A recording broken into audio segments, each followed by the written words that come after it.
રાજ્યના ગૃહમંત્રી હર્ષભાઈ સંઘવીએ વ્યારા ખાતે વ્યાજખોરોના આતંકમાંથી લોકોને છુટકારો અપાવવા ભવ્ય કાર્યક્રમનું આયોજન કર્યું હતું। ત્યારે રેન્જ આઈજી, તાપી જિલ્લા એસપી સહિત મોટી સંખ્યામાં પોલીસ વિભાગે અહીં આ જિલ્લામાં કોઈ પણ વ્યાજખોરોના આતંકથી પરેશાન નહીં થાય તેવી ખાતરી આપી હતી। પરંતુ સોનગઢમાં એક એવો બનાવ સામે આવ્યો છે જ્યાં ફારૂક મરઘીવાળા નામના માથાભારે ઈસમે કે જે અગાઉ પણ અનેક ગુનાઓમાં જેલની હવા ખાઈને આવ્યો છે, તેણે શ્રી રામનગરમાં રહેતા એક ગરીબ વ્યક્તિ પર વ્યાજના પૈસાની વસૂલાત કરવા માટે જીવલેણ હુમલો કરતા અને ગંભીર વ્યવસ્થામાં વ્યારા રેલવે ખાતે હાલ સારવાર માટે ખસેડવામાં આવ્યો છે। ત્યારે તાપી જિલ્લા પોલીસની કામગીરી ઉપર અનેક સવાલો ઊભા થયા છે કે કેમ હજી સુધી આરોપીઓની ધરપકડ નથી થઈ, અને જો આ કિસ્સામાં સામે ફરિયાદ લેવામાં આવી તો પોલીસે જરાય વિચારવું જોઈએ કે જે પોતે જ ઘડી પડ્યો હોય તે બીજાને શું મારવાનો। ये आज ऐसा बनाव बना, ये मेरा भाई जो है ना आरिफ पटेल, मेरे से 2 नंबर छोटा है, तो वो सोनगढ़ में रहता है। तो उसने है ना ये कोई फारूक मंसूरी करके है, उसके पास से कुछ ब्याज से पैसा लिया था 6 या 7 लाख रुपए जैसा। तो 2 साल से उसको 1,20,000 जैसा ब्याज हर महीने दे रहा था। तो अभी उसने बहुत परेशान करते करते ना उसका जीना हराम कर दिया। उसको बार बार धमकी देता था, ये करता था। हाँ, और ये पूरा उसका पैसा चुका है, फिर भी वो ब्याज के लिए उसको हैरानगी करता था। रोज़ डेली की दुकान पे जाए तो धमकी देवे, या उसको जो भलामन करने आता था उसको बोले, उसको धमकी देवे। मतलब इसने सबका जीना हराम कर दिया था। आज उसने अचानक मौका देखकर मेरे भाई पे बहुत उसके दुकान पे जाकर हमला किया। वो भी अकेले नहीं किया, उसके 3 बेटों में ने, और उसने चारों मिलके उसने ऐसा मारा हुआ है कि इंसान जानवर को भी नहीं मारता है, इतना मारा हुआ है। इसके लिए आपने किसी को फरियाद किया? और आप हमने सोनगढ़ पुलिस स्टेशन में फरियाद की, पर अभी तक उसका कुछ एक्शन हुआ नहीं। अब वो बात को करीब 6 घंटे बीत गए बराबर। तो हम आपसे यही गुजारिश है कि आप थोड़ा आगे अच्छी से अच्छी कार्रवाई करके हमारे को न्याय दिलाने की कोशिश करें, और आइंदा भविष्य में वो जो भी है फारूक भाई करके है उसका।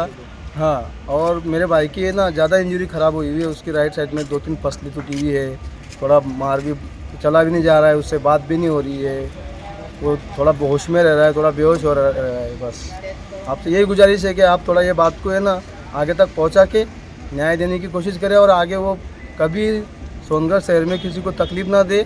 और बस મારું નામ અજીત ઇસ્માઇલભાઈ કુરેશી છે। હું શ્રોપ હોસ્પિટલ પાછળ રહું છું। શું હતી આજની પોલીસ? આમાં એવું છે સાહેબ કે આપણે જે આરીફભાઈ પટેલ છે એમણે ફારૂકભાઈ મંસૂરી પાસેથી 6,50,000 રૂપિયા વ્યાજથી લીધા હતા જરૂર પડતા એમને ધંધામાં।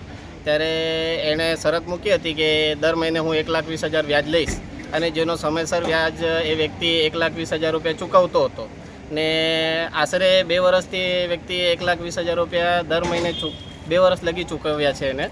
અને છતાં પણ પછી એને પૈસાની માટે હેરાનગતિ માનસિક રીતે ત્રાસ આપતો હતો, અને વારંવાર મારા ઘરની સામે જે વ્યક્તિ રહે છે તે આવીને વારંવાર એને જાનથી મારવાની ધમકીઓ આપે છે, એને વારંવાર હેરાનગતિ કરે છે। અમે પણ જોઈએ છે, ફળિયાના આગેવાનોની વચ્ચે ઊભો રહીને જાનથી મારી નાખવાની ધમકી આપ્યા કરે છે।